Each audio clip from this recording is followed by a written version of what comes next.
House Prosecutor, tiwalang hindi matatadtad ng technicalities ang impeachment trial ni Vice President Sara Duterte. Brigada Haji Caaminio, ibrigada mo! Brigada! Live report! Kumpiyansa si Iloilo 3rd District Representative Lawrence Defensor na magiging maganda ang appreciation ng presiding judge ng Senado na tatayong impeachment court sa mga ebidensya sa paglilitis kay Vice President Sara Duterte.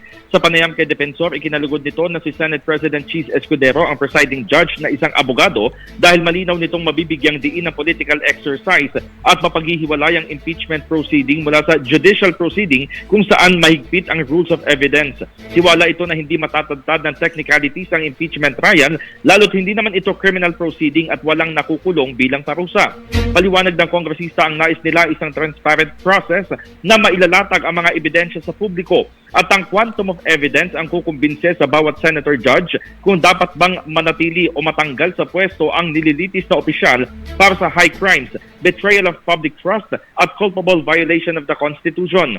Samantala, kinumpirma ni Defensor na sa ngayon ay inihahanda na ng panel of prosecutors ang testimonial at documentary evidence, pati na ang posibleng objections ng defense team.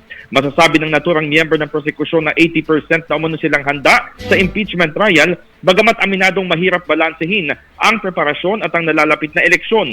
Dagdag pa nito, muli silang magpupulong ngayong linggo upang pag-usapan ang iba pang articles of impeachment.